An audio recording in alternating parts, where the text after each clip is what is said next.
defending. Brogdon in the lane, spin, puts it up, and in the foul. That was smooth. Welcome into Celtics post-game live presented by your New England Ford dealers and Ford trucks. Eddie House, Amina Smith here with you. And the Celtics win this one 123-119. And the Celtics led by as much as 14 in this game, Eddie. But it was a back-and-forth battle between Boston and Chicago. What stood out to you in this one? What stood out was the second unit. The second unit stepped up tonight. They played together extremely well. And I think we all seen it. It was just a different energy when they were on the court together. And I'm talking about the group of Brogdon, Cornette, Hauser, Tatum, and Williams. They moved the basketball. They kept moving the ball. They moved their bodies on offense. And then on defense, they just played with a different energy. And I think that propelled them, and that energy was infectious for the starters as well. But it was that second unit. You got to tip your cap off to them to come out after not having such a great game last game, to come out and play the way they did. But then also, let's talk about Malcolm Brogdon and the way he came out and played. Again, you might have thought he was wearing white shoes, but those spray painted white, but he kept the check black. He kept the check black because there was forces. There was black forces, but they were spray painted, but he kept the check black. The way he was bullying guys out there on the court, he was playing like he had them black forces on. All right, speaking of Malcolm Brogdon, let's send it out to Abby Chin, who's with Malcolm Brogdon right now. Malcolm, a little close for comfort, but what did you guys learn about winning here tonight? We finished the game. I think our losses this season, most of them have been close games. We weren't able to finish coming down the stretch, so this is improvement for us. You took ownership of that reserve group after the loss in Chicago. That group changed the game tonight. Does that make you proud? It does, man. I'm proud of my guys. We came in, we were ready to play. We provided our team with a lift. That's what we're there for. Specifically, you guys found something with that group. You along with JT, Grant, Luke, and Sam Hauser. Why was that so impactful? I think we were just being unselfish, playing with pace, just getting good shots, good looks every time down and getting stops. For you specifically, you came in aggressive going to the rim. What were your intentions?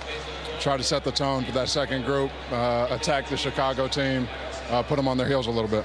Finally, how do you take this momentum into a matchup tomorrow night against the Knicks? We're playing a physical team tomorrow, so I think we were the more physical team tonight. We got to carry that physicality over to tomorrow night. Malcolm, thank you. Congratulations. Thank you.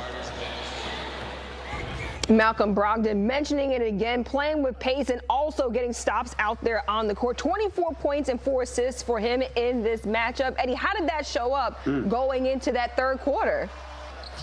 I think what he understood was the fact that they don't have any shot blockers, and I spoke to that early. When you know that a team doesn't have any shot blockers, you could put an immense amount of pressure on their interior defense, and you got to continuously get paint touches, as many paint touches that you can get. And if you can score, you score. If not, you collapse the defense and you make plays for others. But once he started getting it, it just got real good to him, and he's seen that nobody could stop him. And again, he looked down at his shoes. He looked at their shoes. He was like, you know what? I'm the guy out here tonight.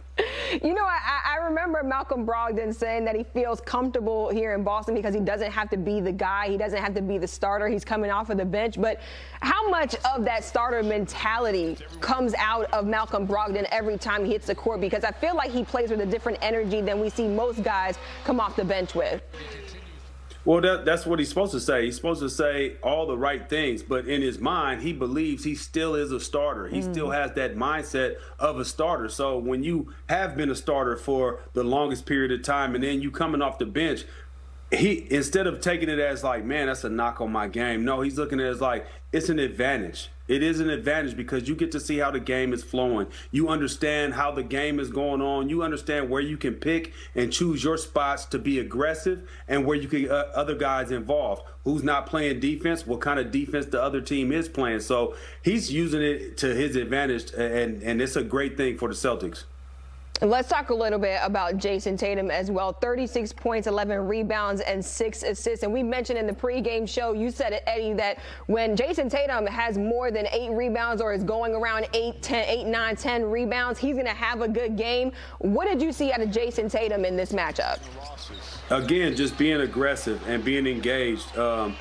aggressive is the main key to me. Is just not settling, just making sure that he's going to go where he wants to go, not allowing the defense to dictate to him, and then he just say, okay, I'm going to settle for a jump shot here. No, if I want to take a jump shot, I'm going to take a jump shot. If I want to get to the basket, I'm going to get to the basket. Matter of fact, if that ball's coming off the rim, I'm going to go get that rebound for my squad.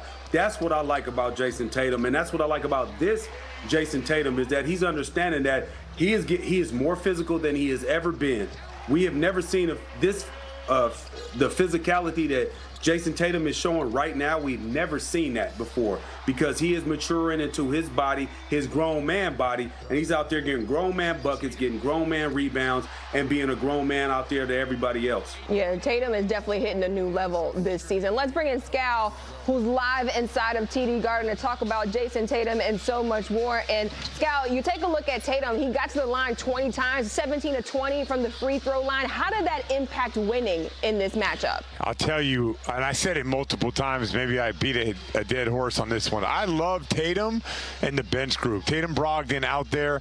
They have like a mindset, like those guys like Hauser, Luke Cornett, Grant Williams, they understand we want to move the ball with an emphasis to get the ball to Tatum and Brogdon. Those guys have space because Hauser provides that. Cornett's a good passer. Grant Williams a great shooter. So when Tatum within with that group, and that's exactly, Eddie's talking about grown man buckets. Like Tatum had that swag with that group. Like, yeah, I have to carry this team.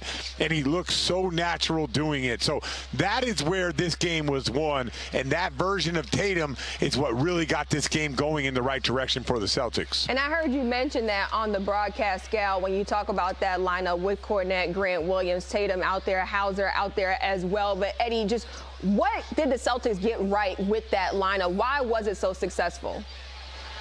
It was successful. It wasn't that they did anything that they aren't able to do. What they did was go out there and play the game of basketball. Nobody was out there with an agenda. Everybody was out there playing whatever it was their role is supposed to be. They accepted it and went out there and did it and was a superstar in their role. Everybody was a superstar in their role with that unit. And to me, in that second quarter, in that third quarter, when things got away from the Chicago Bulls, it was because of that unit right there. And to me, that's the way the Celtics have to play. They have to play selfless basketball, and that's on both ends of the court. And that's what they did tonight. And, I mean, Hauser came in and did his job. Cornett did his job. I mean, he might not show up on the stat sheet, but we seen what he did. You know, and that was important, everything he did. The handoff to the screen, rebounding, being there in the right places at the right time, allowing guys to get open and stuff like that. So, to me, that unit was the superstars of the game tonight. Yeah, of course, Jason Tatum is a superstar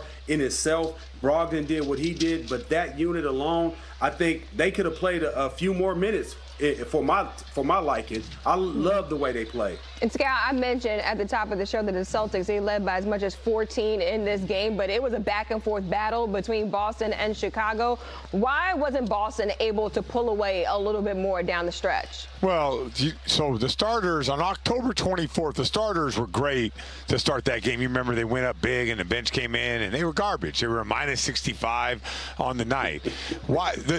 Today, the starters were a negative. You got Brown was at minus 13, Al Horford minus 13, Derek White, Marcus Smart minus 10. So today the bench saved them. So why did Chicago creep back in? Because, you know, they brought the starters back and it just was a little bit slower. Like they just, you know, they dribbled the ball a little bit too much and they didn't move it just as quick as the other group did. So listen, every game has a life of its own. I'm sitting here telling you about that group, and I'm sure we're going to go crazy over that group because all the stats are going to show that the net rating is off the charts and all that. But then the next game it might have a different feel. That's just, Eddie understands this because, you know, you're a bench player and all of a sudden one night you guys got it rolling, you try to do this exact same thing the next night and it doesn't work. I liked what they did today. The start